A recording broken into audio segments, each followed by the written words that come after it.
Eu sou Alice e este canal é o Jaquitacim Fazer o Quê? Musicalizar mais para envelhecer melhor.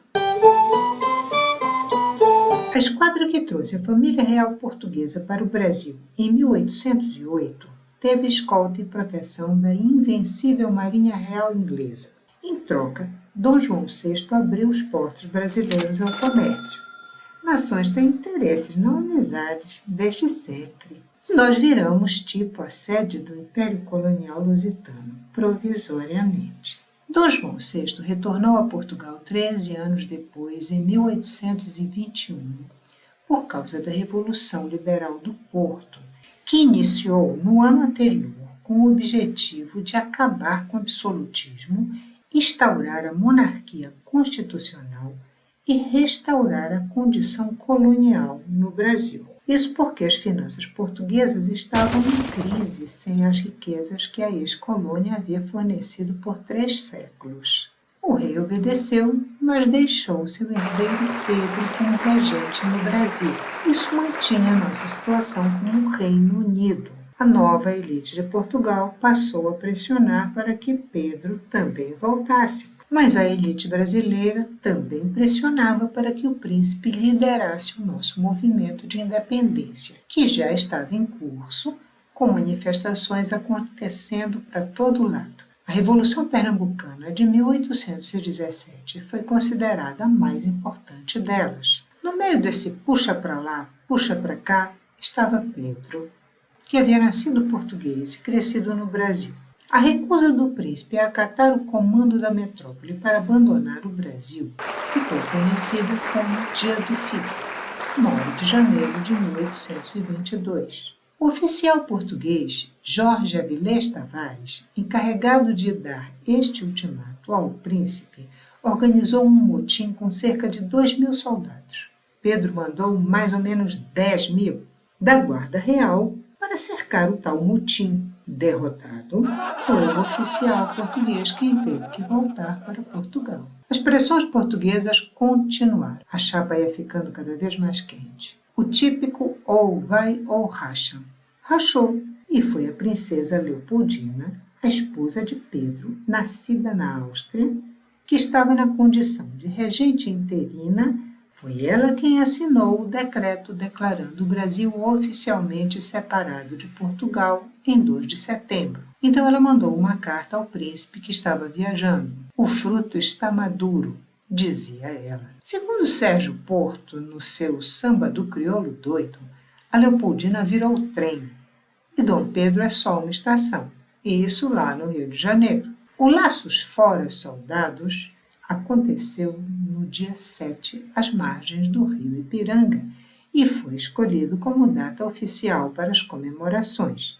E a gente até esquece que o processo foi mais longo e complicado.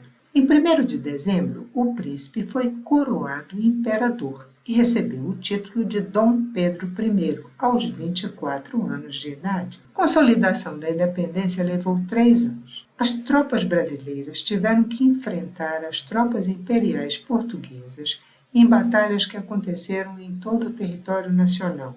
Só em 1825 Portugal reconheceu nossa independência, mas exigiu uma indenização de 2 milhões de libras, que foram emprestadas pela Inglaterra.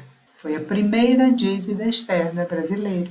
Nossa primeira bandeira como país independente já trazia as cores verde, da Casa de Bragança, de Pedro, e amarelo, da Casa de Habsburgo, de Leopoldina. No centro ficava o brasão do imperador Dom Pedro I. Depois da proclamação da República, o círculo azul estrelado substituiu o brasão. Entre uma e outra existiu uma outra versão provisória, que só durou 4 dias. Japoneses da pátria, filhos, depotente mãe gentil. O hino da independência teve origem em um poema de Evaristo da Veiga e Barros, inicialmente musicado por Marcos Portugal. Em 1824, a melodia que conhecemos e cantamos até hoje, e que foi composta pelo próprio Dom Pedro I, substituiu oficialmente a de Marcos Portugal. Já o hino nacional que cantamos até hoje foi criado depois da abdicação de Dom Pedro em 1831, com letra de Joaquim Osório Duque Estrada e música de Francisco Manuel da Silva, e caiu no gosto do povo.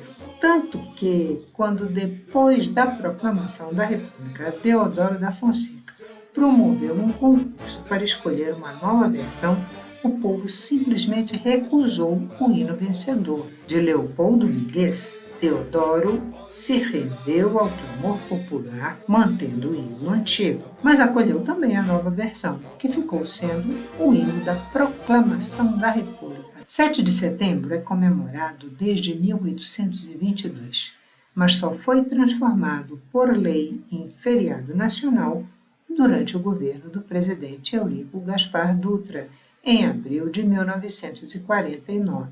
Para comemorar o bicentenário da independência, o Instituto Sagres lançou um programa no dia 16 de dezembro de 2021 em Brasília. Alguns dos objetivos deste programa, segundo o site, que você pode encontrar aqui na descrição do vídeo, são incentivar o patriotismo, promover o orgulho de ser brasileiro e valorizar a nossa história e cultura.